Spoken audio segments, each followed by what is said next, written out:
I'm Mark Golub, and in the news, the tragic deaths of 4 Israelis murdered Wednesday at the open-air Sarona market in Tel Aviv when 2 Palestinians from Hebron, cousins, suddenly opened fire, spraying bullets at innocent Israeli civilians, murdering 4, wounding another 16.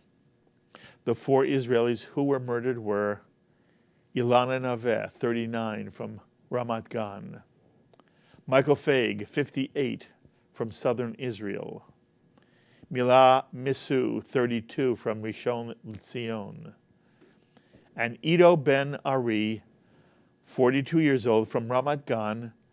And Ido was the cousin of the Jewish Forward's contributing editor, David Hazoni. Condolences to their families from all of us. Now, this is not the first time Israelis have been the victims of savage Palestinian attacks. Israelis have been living with a wave of stabbings and gun assaults and by Palestinians driving cars into groups of people standing at bus stops. And of course, we all remember the horrific slaughter of 4 rabbis who were hacked to death with axes and stabbed with knives and shot with a gun by 2 Palestinians in Jerusalem's Har Nof synagogue, Kehilat B'nai Torah, less than 2 years ago. Terrorism is not a new experience for Israelis, not at all. Yet somehow, this assault on Israeli life in Tel Aviv feels different and seems to have shaken the country in a somewhat different way. And for some first-hand perspective, I'm so pleased to have on our phones once again from Jerusalem, the former Deputy Foreign Minister of the State of Israel and a man who's become a major voice in the fight against BDS here in America and throughout the world, and a good friend whom you often see here on JBS, Danny Ayalon. Danny, it's good to talk with you, but I'm so sorry it's under such painful circumstances. Well, thank you, Mark, and we really appreciate your support and solidarity. I wish to see more condemnation and demands from the Palestinians and the Palestinian Authority to condemn this terror attack instead of serving candies in the streets gloating about the murder of innocent Israelis. I would like to see the international community hold and take the Palestinians to task about all their incitement and BDS. And I hope that this will be once more a proof that Israel wants peace, and not only we want peace, but every time we extend our hand in peace, the Palestinians respond with terror. Mm-hmm. And, of course, this is untenable. Yes. By the way, Danny, where are you literally right now speaking from? Well, I am now actually having dinner with my family and friends in Tel Aviv, a block away from the restaurant where the terror attack took place last night. I see many Israelis around me, and I think this is our response. They will never break us. We will always continue to lead, and we will not interrupt our routines because of the Palestinian terror. Yes. By the way, kol hakavod to you, and you know, the Israeli spirit is just inspiring for all of us. But at the same time, how are the Tel Aviv murders being experienced in Israel? Is there something different this time about the deaths in Tel Aviv? Well, I think the boldness of the attack, really in downtown Tel Aviv, in an area where there are many bars and restaurants, people just come in to have, a good time and to enjoy their friends and families, to have these 2 attackers coming disguised as businessmen with their ties and suits to cover these weapons of murders. And then they sit among all of us and just get up at the moment of their choosing when they see that the restaurant is is filled up enough with people. And execution style, point blank, are going from one to one, trying to kill as many as possible. Yes. I mean, this is just a hideous terror, and certainly it was the most severe this last wave. Yes. Which has been going on for a few months. Mm-hmm. This last wave of knifing and running over people, and so certainly there is here a shock about what happened, and then again this resilience and determination ever more to continue, on the one hand, live our lives and certainly to defend ourselves. Yes. Danny, there's a headline in America today referring to the mayor of Tel Aviv, Ron Huldai. The mayor of Tel Aviv told Israeli Army radio that the cause of this murderous Palestinian attack is Israeli occupation. And our viewers should know, Ron Huldai is a former combat fighter pilot in the Israeli Air Force. He rose to the rank of brigadier general. And when he was asked what he thinks the chances for peace are, when Palestinians, as you just pointed out, literally are celebrating the murders of Israelis in the streets, Mayor Huldai's response was to dismiss the celebrators and to blame the occupation. To what extent, Danny, does Mayor Huldai represent the thinking and feeling of a major part of the Israeli people? Is Israeli occupation at fault here? Well, Mark, I believe that the mayor's remarks were very unfortunate, not only in their timing, but certainly in their content. I would like to remind everybody that Palestinian terror did not start in 1967 when we liberated a lot of our land. It started way back when the Jews came back to their land more than 120 years ago. You just open the newspapers. You go to the archives and look at the newspapers of 1954, 1952, 1957. You see all these hideous terror attacks that happened then. There was no quote-unquote occupation then. Mm-hmm. So certainly the mayor's remarks do not represent the majority of Israelis. Yes, there is a camp, a peace camp in Israel, but they must understand it's not the occupation or any other excuse that the Palestinians use. It is simply that they do not want to see us here. Mm-hmm. And so long as they do not recognize our birthright, our right to be here in our land.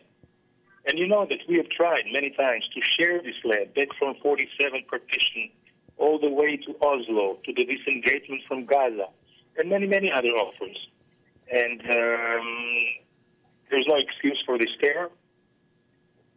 But as long as the Palestinians, and it's not just Hamas who openly calls for the destruction of Israel, but the Palestinian Authority and Abu Mazen, supposedly the international community welcomes them and believes that they want peace. How can they believe that these Palestinians of Abu Mazen want peace if they teach in their curriculum all their children to hate Israel and that all the land is theirs?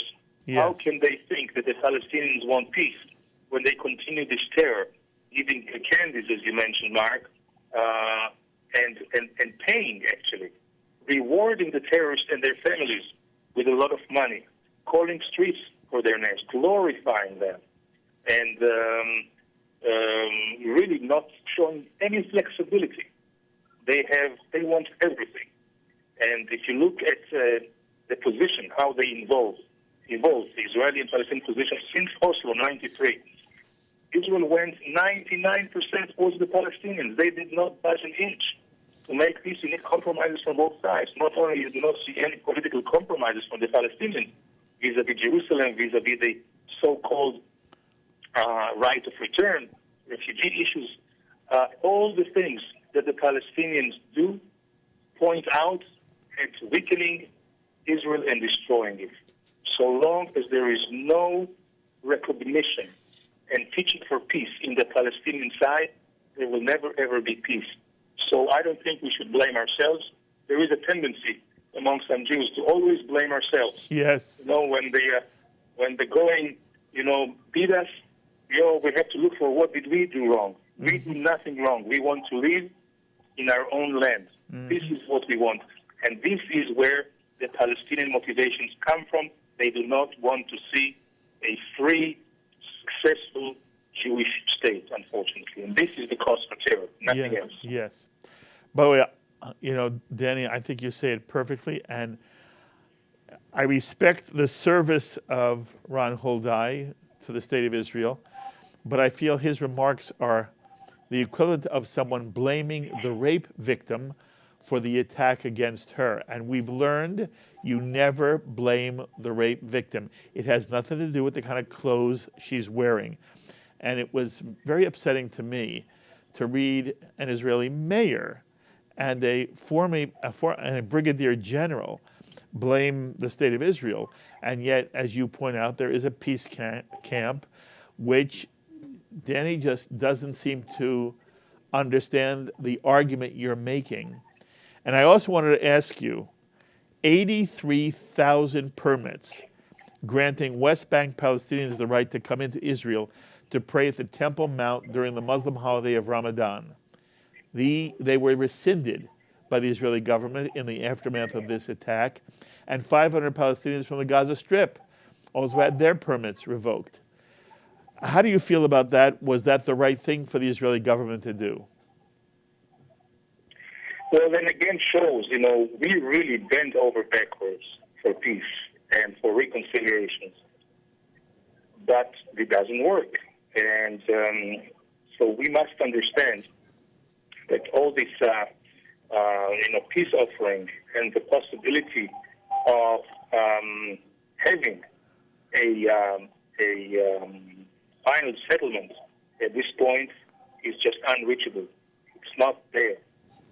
And this is why I think we have to be realistic and more pragmatic and talk about managing the conflict, about finding a way to isolate the terrorism and also give the Palestinians who do not support terror a chance to make a living. This is why we're opening our borders.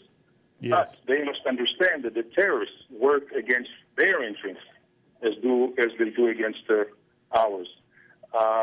So right now, I think that we have no choice but to limit the entry of Palestinians. I think they abuse all the gestures we ever offered to them. Yes. Look, you have dealt for a long period of your life in the diplomatic halls of government.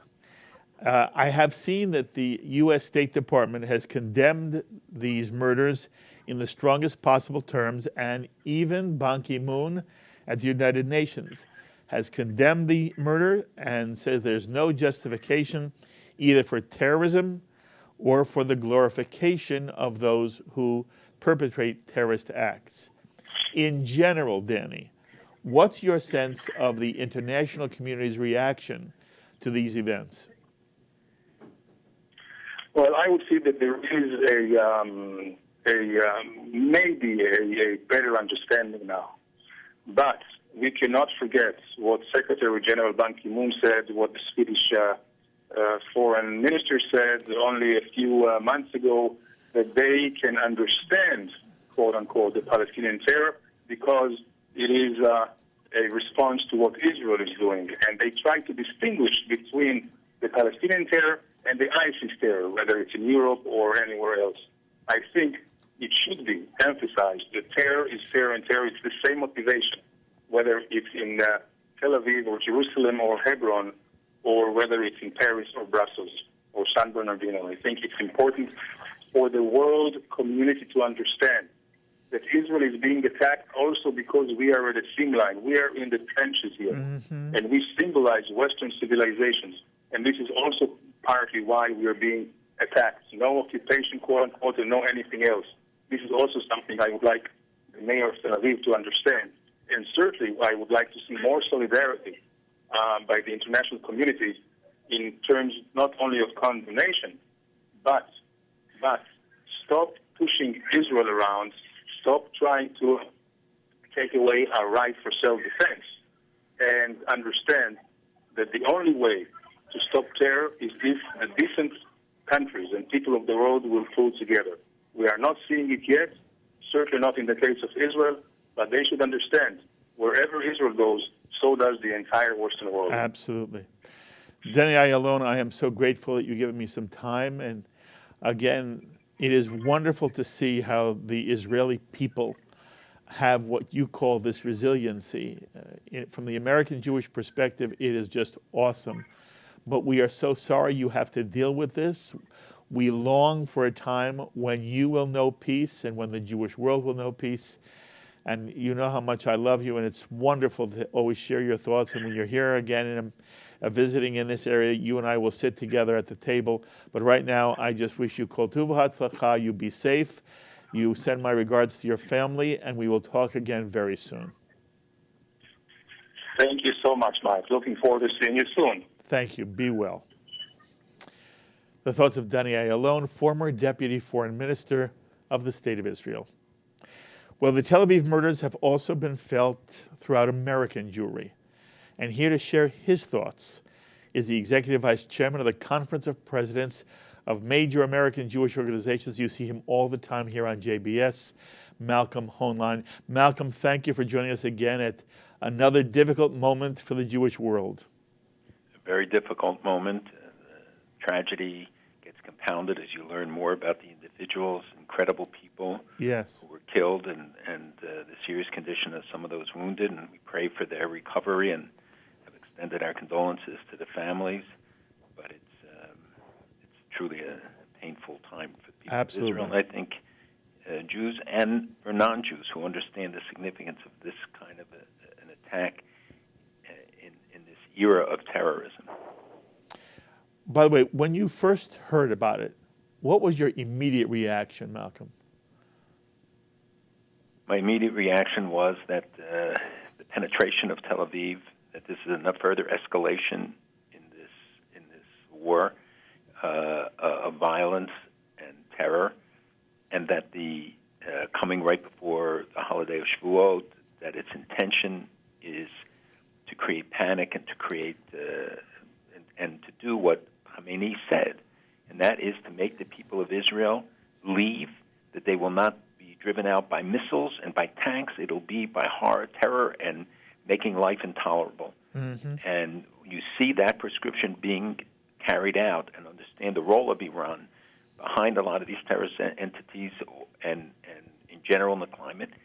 And the second thing is the culpability and accountability that has to be exercised after an event like this.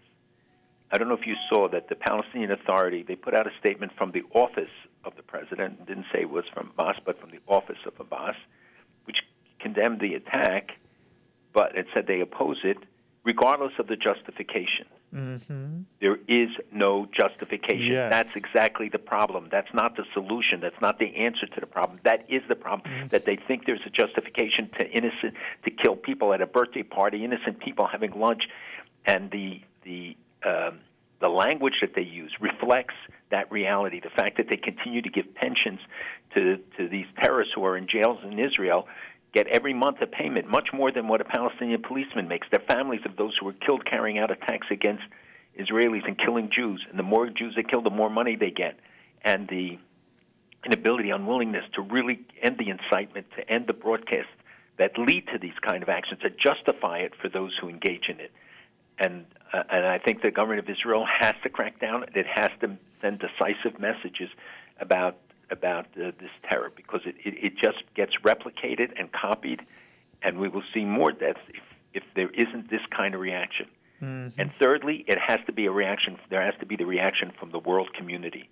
There are statements, but frankly, they're not meaningful statements if they're not matched by action, if there aren't consequences, if those who carry out the attacks, those who aid and abet them, those who aid in the incitement and instigation to them, if there is no action against them, then these are hollow words. Mm-hmm.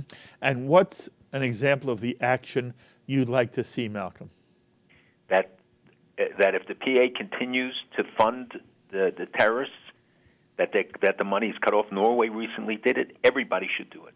You say you cannot continue to reward, you cannot continue to name buildings, you cannot continue to have broadcasts that extol killing Jews, you cannot continue to have textbooks that do it. President Sisi in Egypt, changed the textbooks.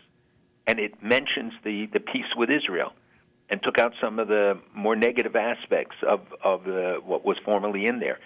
The Palestinian Authority has not, despite all the promises to the United States, the UN, and others that they would do so. So there are many things that can be done. And lastly, we have to stop excusing it. We have to stop saying, well, there's some sort of a justification, yes, the PA statement said. By the way, I want you to speak to that very point. I did ask Danny the same question. The mayor of Tel Aviv, Ron Huldai, who is a brigadier general, he was in the Israeli Air Force. He's the mayor of Tel Aviv. When he was asked to comment on the event and to what extent the celebrations that Palestinians were engaging in celebrating the deaths in Tel Aviv, Ron Huldai's answer was, it's not about the celebrators, it's about occupation.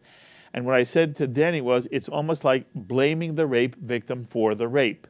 But I do want to hear your reaction. When you hear the mayor of Tel Aviv, this is a former brigadier general saying that it's the occupation. What's your take on that, Malcolm?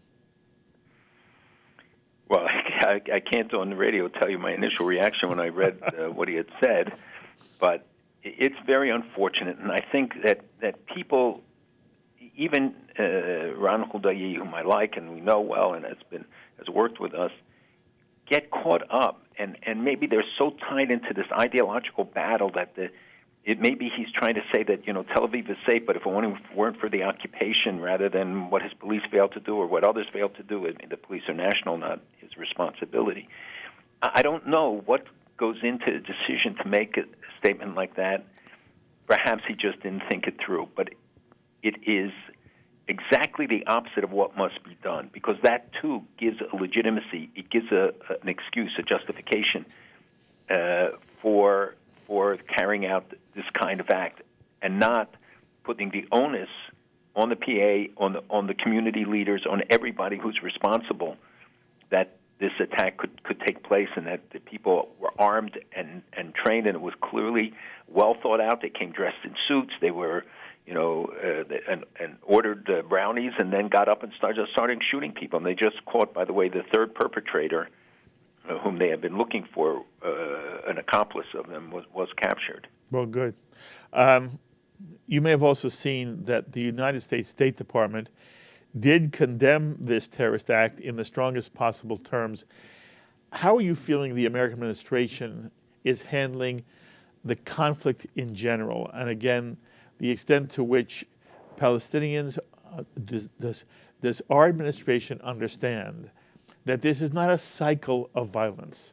This is an orchestrated, premeditated, carefully planned assault on the state of Israel with one goal, that we should, finally pack up and leave, and there'll be no Jewish state in the land of Israel. Now, I'm asking you the extent to which, and you're talking to administration all the time, Malcolm, to what extent does the administration understand what's really going on here?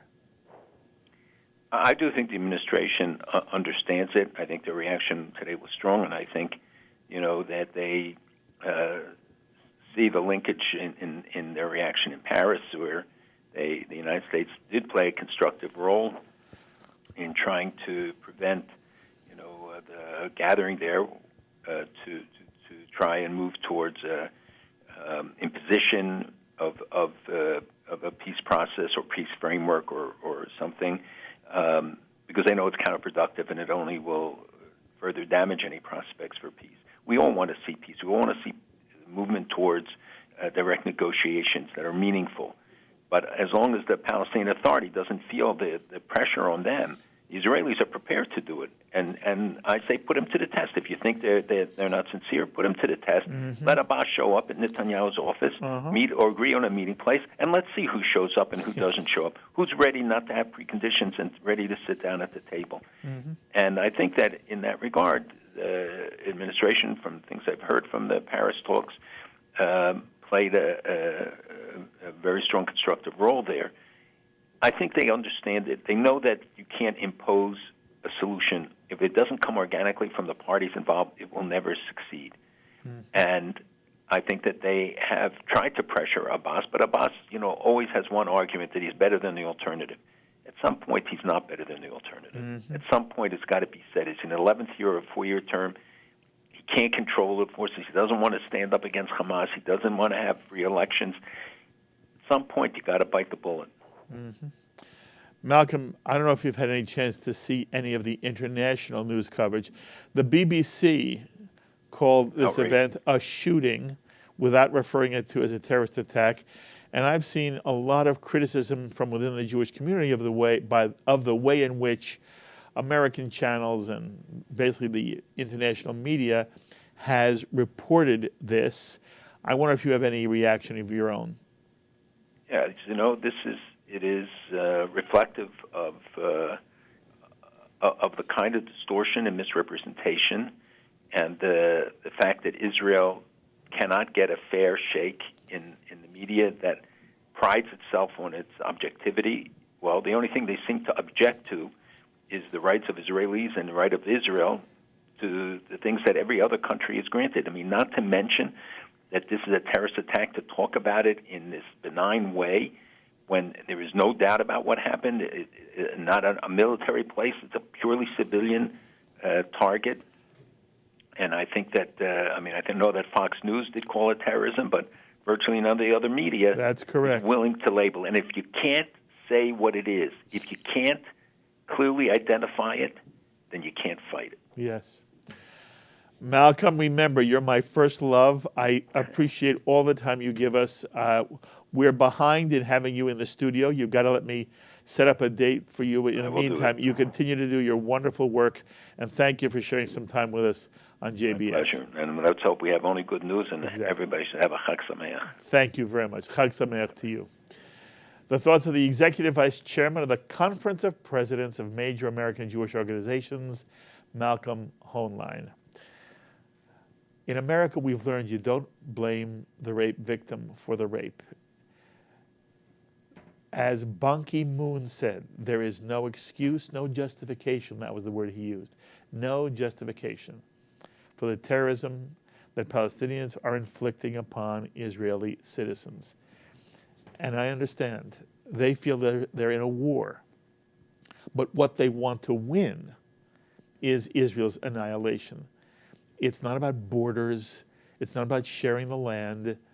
They've had the chance to share the land not since 1947, since 1938, when Israel agreed to the Peel Commission's report that Palestine would be divided between the Arabs and the Jews. And the Jews said yes, and the Arabs said, over my dead body.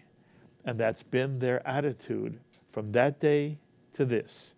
And sooner or later, the world is going to have to understand that the events that occurred in Tel Aviv, this senseless, heinous act, is a product of that mentality.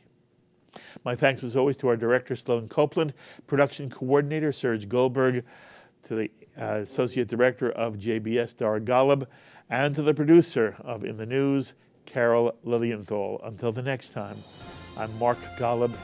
Be well, my friends.